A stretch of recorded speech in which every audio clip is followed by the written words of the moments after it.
Good morning. Welcome to my channel Biyaheng Archie TV. And for today's video mga lods, dito tayo sa Tambungon. Ayan, so titingnan natin mga lods ang darating na isda dito ngayon pag umaga.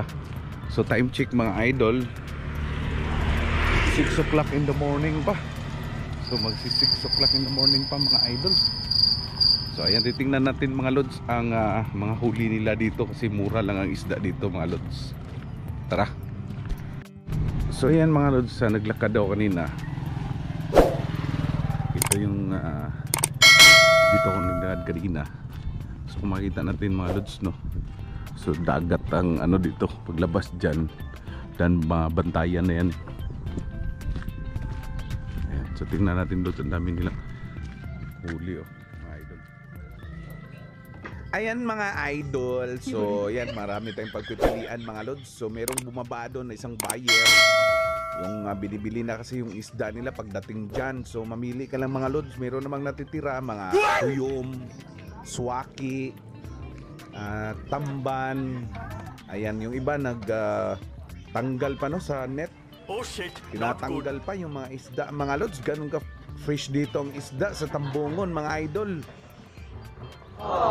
Ayan, so ang kilo ngayon mga idol sa tamban mga idol 50. So mamaya mga idol kasi maaga pa naman dito, gawing 30 na lang yan. Kasi sa dami nakuha mga idol, darating na yung mga iba pang may isda mamaya. Ayan, so dadami yan, lalong dadami yan.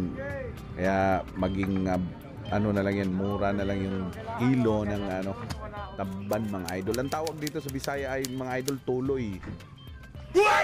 So ang ubano, ang iba, ang tawag niyan tamban sa Tagalog. And sa amin, tuloy dito sa Cebu, sa Leyte, ang tawag yan mangsi. Yan mga ganyan mga idol, no. Sabi nila iba din yung mangsi dahil maliit niyan, pero ganun pa rin yung style, parehas lang yun. Yan.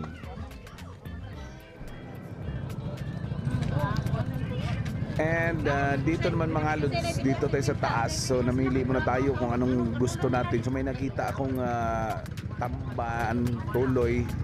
So bibili ako 1 kilo mga lods, pang ihaw ba. Masarap yan siya mga lods, yung bago pa lang, mainit pa siya. Yan, masarap iulam yan, pero huwag nyo nang palamigin. Ang sarap din yan mga lods sa daing. And daingin mo medyo basa-basa pa ba. So may nakita na akong mga lods, bibili akong tabugok. So ipakita ko sa inyo mamaya pagluto niyan. So ganito kalinaw ang dagat dito mga idol. Ayan, habang iba nagtatanggalan mo na mga idol sa kanilang mga isda, no? Ayan, dumating na yung iba. And marami pa rin darating. So mura na lang yan yung tuloy mga idol.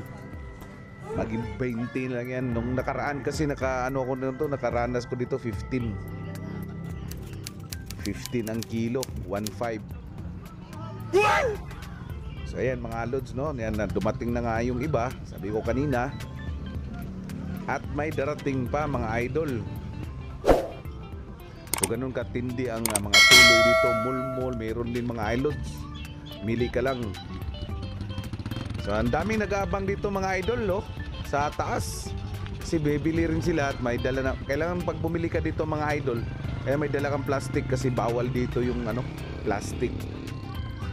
And kung bibili ka naman ng bag, 10 piso mga lods. Ganun kalupit.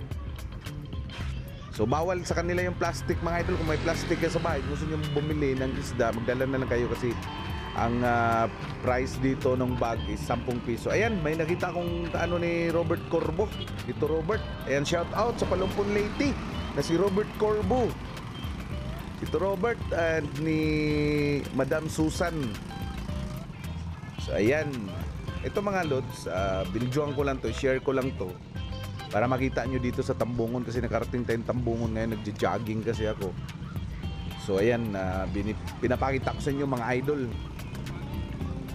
And shout out pala kay Miko Granada, no, sa Leyte pero nasa Maynila na siya ngayon. So ayan, Miko Granada, salamat sa laging nanood sa aking video and sa pag-subscribe, idol. So next week doon na naman tayo mag-vlog mag-video sa Leyte. Ayan. Abangan nyo mga OFW na taga Leyte na hindi pa nakauwi sa mga lugar nila. Bisitahin nyo yung channel ko. At baka isa sa mga lugar nyo na videohan ko na. Ayan, galing nga yung Southern Leyte, Buntok, Baybay. So, ayan. So dito mga lods, kapili na tayo ng tamban. Kilo lang kasi ano lang ba, ihawin lang natin. 2 kilo po. Kung sa Bisaya pa, sugba. Sarap daw nilang kilawin na pero hindi mo nagkikilo. Dati nung ano pa ako sa Leyte, ayan, ano ako niyan, kikilawin ko yan. Lalo na pag fresh. Pero pag may kasama lang, lalo na yung mga barkada mo, mga bukuk. Kasama mo, sarap yan. Ayan, may tabugok mga lods, 200 yan. Kasama sa isda. Pero binili lang natin mga lods kasi favorite ko talaga yung tabugok. So yan, sa lahat ng seafoods, yan talaga pinaka-favorite ko yung tabugok. Minsan nga mga idol, kinikilaw ko lang yan eh. Pag maliit lang siya, yan, medyo malaki yan. So hindi kaya. Meron ba nagbibinta ng maliliit, kaya lang medyo mahal kasi 250 sa kanya eh. Yan, may tuyom. Gusto mo tuyom mga lods, 20 lang, 20.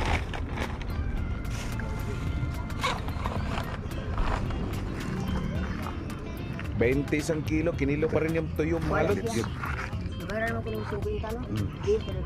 Ay, bibiling ko sana yung yung buno mga idol, kaya lang may nakabili na pala. Sarap kilaw din yan. Oh shit, not good. Di ba yung gis? So yan ang tamban mga lods. Habang yung iba nagtatanggal pa sa net. Ayan o. So 50 ang kilo mga idol sa ngayon kasi maaga pa eh. Mamaya mga lods, pag dumami na yan, malapit na magtanghali, mga 10 o'clock. Ayan, 10 o'clock. Bababa na yung presyo niyan, maging 15 na lang yan. So bumili na lang ako ngayon kasi babalik pa ako. Malayo man naman dito. So bumili na lang ako. Kilo lang naman. So pag maramihan, mamaya na kayo bumili mga lods. Yung gusto nyong marami kasi baging ano na lang yan, presyo niyan, bababa ang presyo niyan. So alam niyo naman pag ganyan, pag marami, pag konti pa lang medyo mahal, pag marami na darating na, yan, bababaan na yan lang ang presyo mga idol. Meron din ditong mga pang halo mga lods sa Kinilaw. Bibili ka dito kasi wala pa namang bukas na merkado ngayon kasi ano pa lang, maaga pa lang, 6 o'clock pa lang in the morning. Ngayon mga lods. So tingnan nyo dito mga lods, mayroon din mga tabugok nagbibinta, kailang maliliit. Ayan, may nagbibinta din ng iba. May mga danggit, lahat ng klase dito ng isda mga lods. Mayroong saludsod, may takol. Ayan, kung mamili ka lang mga idol, may saang, kilason, kumbaga shells, mayroon din marami mga lods. Ayan mga lods, nakabili tayo. Hindi naman. So muna napalit ng mga tabugok o tuloy. So ito 50 pod tanan. Anong kailangan Mga idol, maraming salamat sa pag-subscribe sa aking channel and pagpanood sa aking video. Bye bye, see you in my next video.